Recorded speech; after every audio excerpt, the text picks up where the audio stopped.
seat. All right, Mr. O'Neill, thank you for applying for the job and coming in for the interview.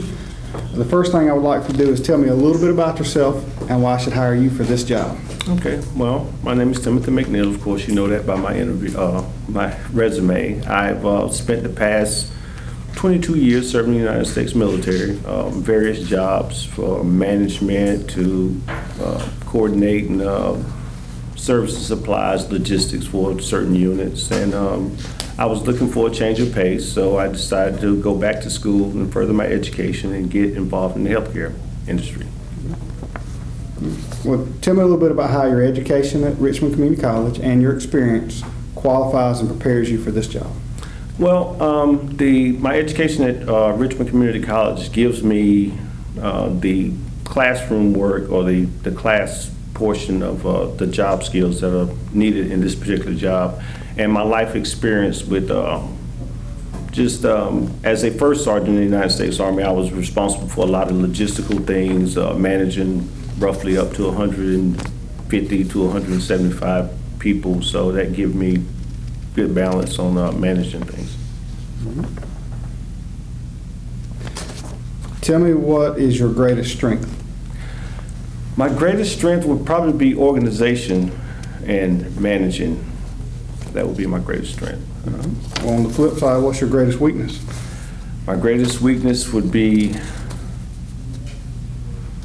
working to a time limit. I think I'm more of a task-driven person, and when I'm working within time frames or just trying to fill in time, it sort of makes it a little difficult for me.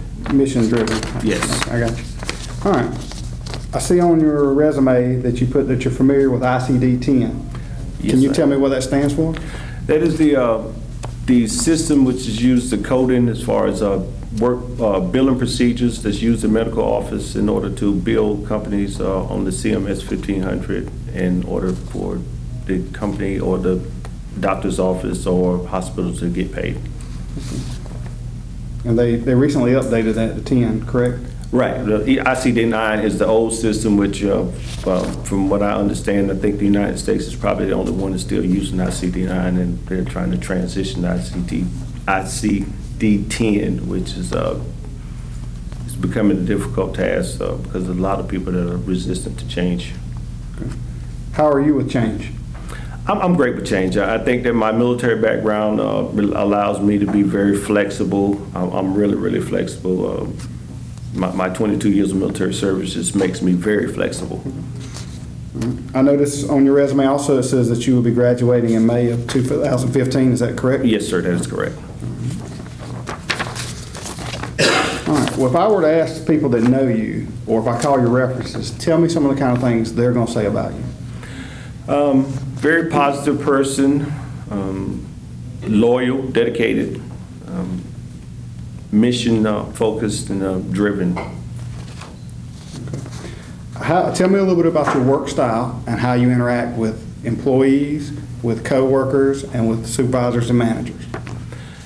I think I work well with supervisors and managers. I'm sort of kind of the happy-go medium in between as far as the people that work beneath me and the people that work over me. A lot of times I'm the transition between ideals, and I guess when things come down too harsh from the top, I have a way of softening them when they kind of filter down. What do you do if a supervisor or manager asks you to do something you don't agree with? I would first make sure that it's legal, and if it's legal, I will carry out the order that task that was given to me. And if I think there's a better way, I think that after everything is said and done, if I find a quiet moment, I would pull the person to the side and just give a recommendation of how I feel that it could be done better.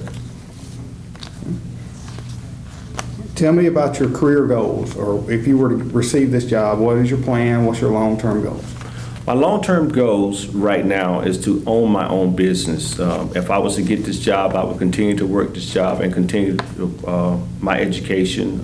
My plans right now is to continue my education and get a bachelor's in accounting and then a master's in accounting. And I would, of course, continue to work this job. And my ultimate goal is to own my own home healthcare service business. Mm-hmm. Do you have any questions for me? Yes, I would like to know, how did this job first become available, and what do you consider the ideal candidate for this particular job? The job has become available because the person that did it previously has been promoted, which we are very happy with. And the ideal candidate will be someone that can come in that is detail-oriented, task-oriented, and can get immersed in our culture. Because every work culture is a little different, and learning how we do things, how we expect, what we expect, and getting along with people and the customers is a key component of this job. That's what we're looking for. Do you think you would be able to do that? Yes, sir, I think so. Do you have any other questions? How long did a person work in this position before they got promoted? They were here for 6 years, and they did an excellent job. And currently, we don't have any promotions that will be coming up. Everyone is kind of in place, and hopefully will be here long term. But you never know what happens with that. So if you take this job, the chance of getting promoted is always there, but it's not immediate. Is that satisfactory? Is that okay with you? Yes, sir. Yes, sir. All right. Any other questions? No, sir, I do not have any questions.